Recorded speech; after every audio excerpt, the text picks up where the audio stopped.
मैं प्रवीण शर्मा दृष्टि पानीपत आपका स्वागत करते हैं। और लम्हा लम्हा सुरूर बरसेगा, दिल थाम के बैठिए हजूर, अभी यहाँ नूर बरसेगा।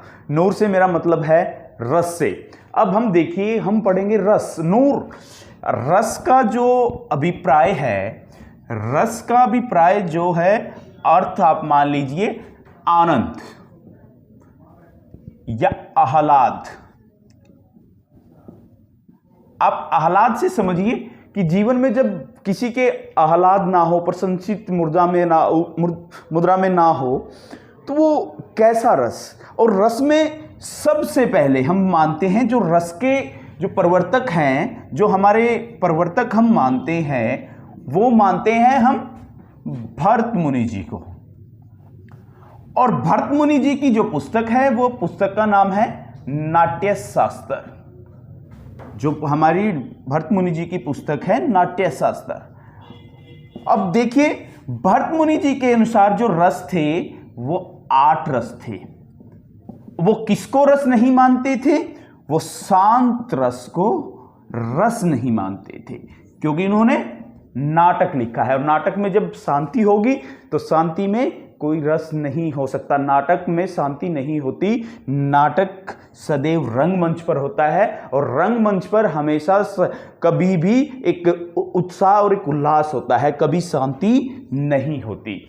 अब हम बात करते हैं रसराज। रसराज जो है या रस राजा, वो है हमारा श्रृंगार रस। हमारा जो रस राजा है वो श्रृंगार रस। अब 2 भाव होते हैं, 2 भाव।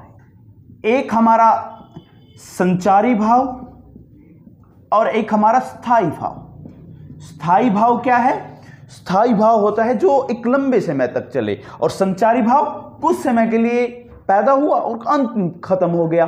किसी फिल्म को देखते हैं, किसी फिल्म में कोई प्रेम का भाव है तो वहाँ श्रृंगार लंबे समय तक चले तो वो श्रृंगार होता है।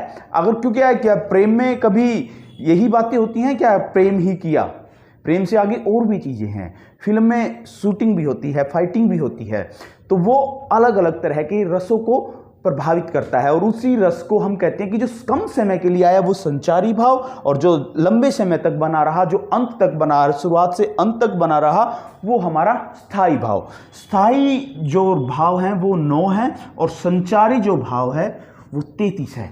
इसी के साथ मैं आपको एक संचारी भाव में एक रस बताता हूं, हौहिता। ये एक ऐसा रस है, एक संचारी भाव ऐसा है जिसको हम बता सकते हैं कि ऐसी मनोवेग, ऐसी अवस्था है जिसके बारे में हम बताना चाहते हैं और छुपाना भी चाहते हैं, लेकिन वही होती है अहिता। अहिता का मतलब कि जो शादी का जो समय होता है, और जब हमें खुशी होती है, हमारा रिश्ता हुआ, ना तो हम बता पाते हैं और ना ही हम उसे छिपा पाते हैं, तो वो हमारा अवहित है। इस प्रकार से हम मुख्य बात करते हैं श्रृंगार रस पर, रसराज पर। और इसका जो स्थाई भाव है रति, रति को हम कहते हैं प्रेम। अब श्रृंगार ये तो है नहीं कि भाई प्रेम प्रेम कि मिलने जुलने में ही प्रेम चले, तो इसलिए श्रृंगार 2 भागों में बढ़ जाता है। ये जो हमारा श्रृंगार है 2 भावों में, एक होता है संयोग पक्ष और एक होता है हमारा वियोग पक्ष। अगर सब कुछ प्यार से चल रहा है तो संयोग, अगर कुछ गड़बड़ी आ गई तो हमारा होगा वियोग पक्ष। और इन दोनों का स्थाई भाव है रति। अब देखिए, मैं आपके सामने एक लिखता हूं, इधर मैं लिख देता हूं।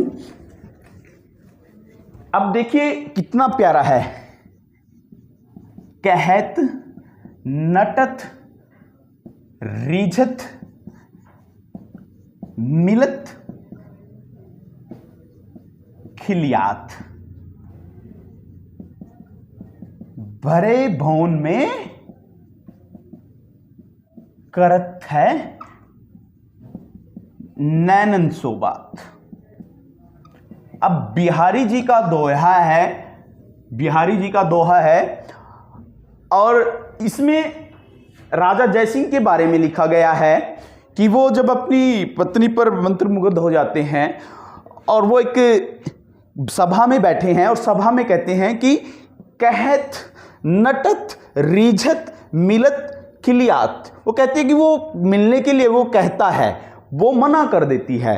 रीझत यानी खुश करने के लिए, मिलत मिलने की बात करता है, खिलियात और जब वो उसे मिलने की बात करता है तो वो एकदम से खिलखिला जाती है। भरे भवन में करत है नैनन सो बात। जो बातें हो रही हैं ना किसी टेलीफोन से हो रही हैं ना सामने कुछ आवाजें आ रही हैं, ये जो बातें हो रही हैं बड़े भवन यानी पूरा भवन भरा हुआ है, लेकिन जो ये बातें हो रही हैं ये किससे हो रही हैं? नैनन सो बात, केवल नैनों में ही उस बात को बताया जा रहा है। इसलिए यहां जब सब कुछ ठीक ठाक चल रहा है तो ये क्या होगा हमारा? ये हमारा संयोग पक्ष होगा।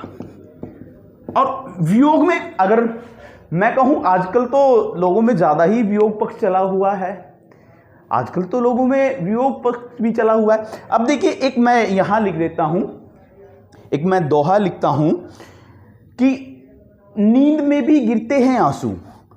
अब मैं उस दूसरा वियोग पक्ष मैं अभी आपके सामने लिखूं। अब देखिए यहां है नींद में भी गिरते हैं आंसू।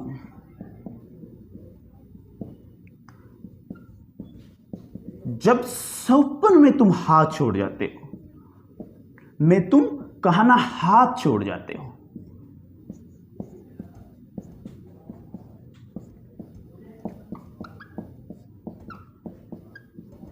अब देखिए वहां मिलने की बात हो रही थी, यहां बिछड़ने की।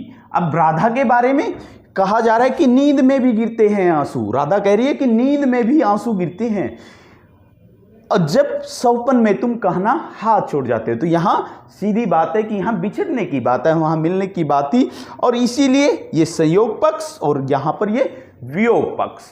इसी के साथ हम अपनी वीडियो को, अपनी वाणी को विराम देते हैं और आगे हम रस पढ़ेंगे अगली वीडियो में।